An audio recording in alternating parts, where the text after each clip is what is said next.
Baik, assalamualaikum warahmatullahi wabarakatuh. Perkenalkan, nama saya Gus Yono. Di sini saya akan menjelaskan terkait kebijakan luar negeri Israel. Sebelum saya menjelaskan ke arah sini, saya akan menjelaskan kenapa sih Israel ada di Palestina. Nah, itu karena itu sejak Perang Dunia Pertama, yakni antara Blok Entente dengan Blok Sentral, yang dimana Blok Entente ini adalah Inggris, Prancis, dan Sekutu, sedangkan Blok Sentral ini adalah Kekaisaran Ottoman atau Autonomous Empire. Nah, singkat cerita, perang ini dimenangkan oleh Inggris, kemudian ada perjanjian tersembunyi antara Inggris dengan Prancis, dan di sana ada pembagian wilayah A dan B, di mana wilayah A ini adalah Lebanon dan Suriah, dan wilayah B ini adalah Palestina itu sendiri, dan juga ada wilayah yang sekarang itu dinamakan sebagai Irak.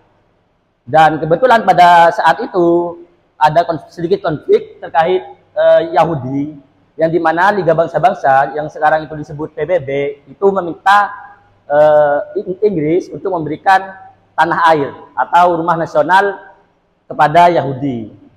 Dan mengapa dikasih ke Palestina? Karena pada saat itu Irak mayoritas itu tidak ada penduduknya, lebih ke gurun. Jadi ditaruhlah di Palestina. Di samping itu kan ada yang namanya mandat Inggris, itulah hak Inggris untuk mendatangkan Yahudi ke Palestina. Pada masa pendatangan itu sekaligus Inggris juga menyita lahan-lahan untuk dikasihkan ke Yahudi. Nah, itu singkat ceritanya untuk kenapa Israel ada di Palestina. Nah, selanjutnya yakni terkait gambaran umum, di mana Israel ini terletak di Timur Tengah yang berbatasan dengan koalisi Arab seperti Suriah, Yordania, Mesir, dan juga Laut Tengah, yang dimana wilayahnya di sini mencakup gurun, pantai, dan juga pegunungan.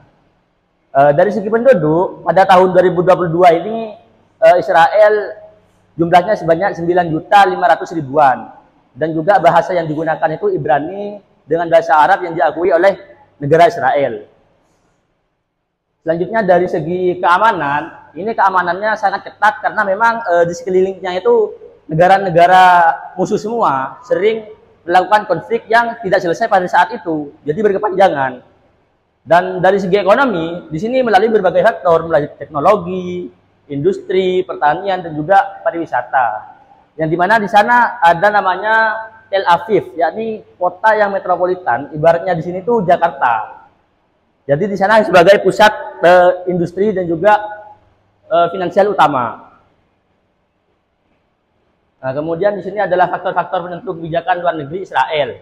Yang pertama ada keamanan nasional, yang dimana ini adalah inti dari kebijakan luar negeri Israel, karena tadi dikelilingi oleh negara-negara musuh.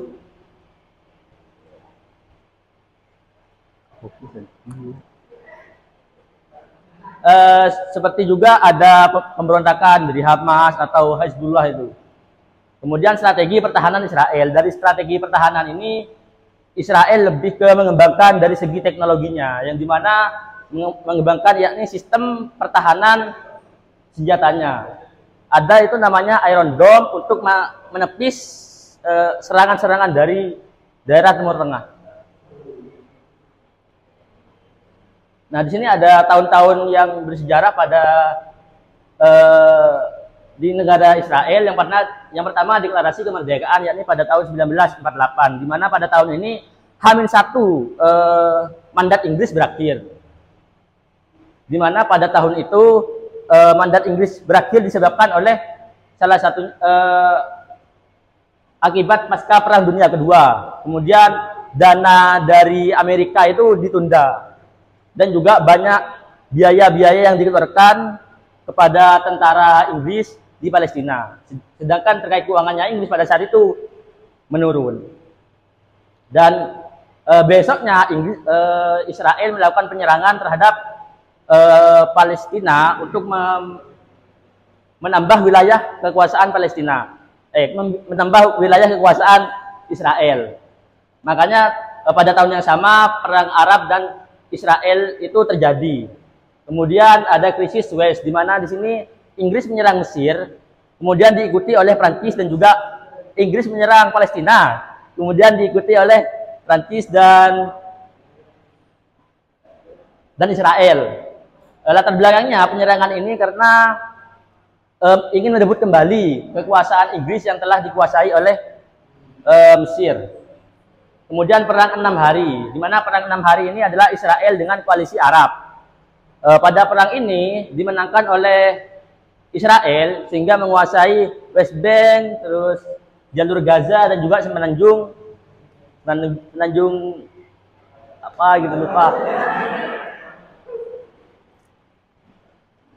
Nah, kemudian ada resolusi 242 PBB, di mana PBB di sini Sinai, ya Sinai. Kemudian ada resolusi 242 PBB, di mana PBB ini meminta kepada Israel untuk menarik seluruh pasukannya hasil dari perang 6 hari ini.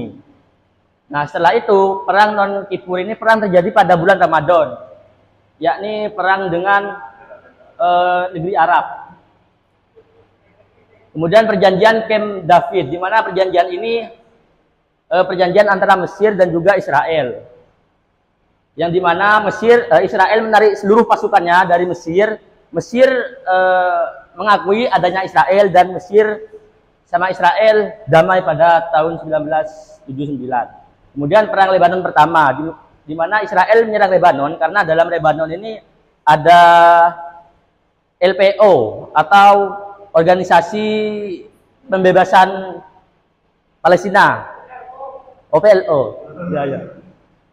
Kemudian ada perang Intifada pertama dan juga Intifada pertama dan juga Intifada kedua. Ya, ini sama-sama perang, cuma bedanya Intifada pertama ini pemberontakan, yang kedua ini pemberontakan karena datanya orang penting ke Palestina, kemudian menempatkan ditaruh di daerah Yerusalem, sedangkan nyangkanya Palestina itu Yerusalem adalah tempat suci bagi Palestina, jadi tidak terima pada saat itu. Kemudian konferensi Madrid.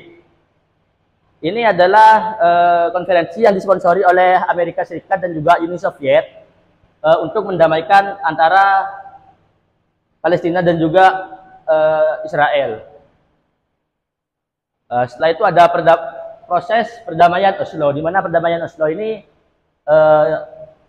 Israel dan juga Palestina sama-sama mengakui bahwasanya terkait wilayah. Jadi, tapi perjanjian Oslo ini ada yang mengatakan gagal karena pada saat itu Amerika Serikat dan juga Israel mengubah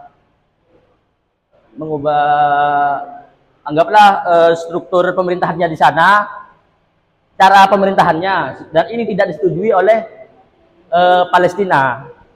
Nah, hingga ada yang mengatakan perjanjian Oslo ini gagal. Yang kedua, Intifada kedua sudah saya jelaskan tadi. Kemudian pembangunan pemukiman.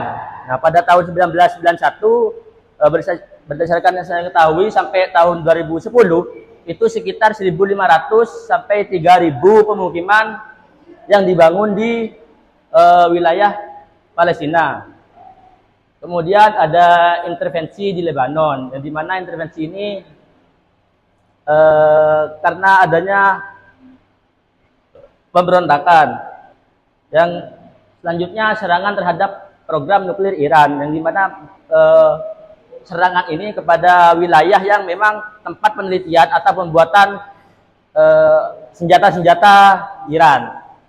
Selanjutnya terkait normalisasi hubungan dengan negara Arab, yang dimana ini anggaplah cara menyerangnya itu kita bahasanya itu mutualisme, jadi kita sama-sama menguntungkan gitu. Nah, kemudian ada faktor penentu kebijakan luar negeri Israel, yakni ekonomi yang kuat. Kalau dari Israel itu mengikutsertakan teknologi, inovasi, industri, pertahanan, dan juga startup. Saya juga kaget, saya kira Timur Tengah seperti Israel itu 11-12 sama Palestina, ternyata lihat di YouTube gitu jauh. Ya wajar karena Amerika dan Inggris itu di belakangnya. Kemudian dalam perjanjian Abraham itu ada normalisasi hubungan dengan Uni Emirat Arab, yakni memperkuat geopolitik kawasan. Geo yakni bumi, dalam artian saling memanfaatkan bumi wilayah satu sama lain. Yang ketiga, selanjutnya meningkatkan stabilitas ekonomi domestik. Nah, selanjutnya hubungan normalisasi dengan Arab. Pada intinya normalisasi ini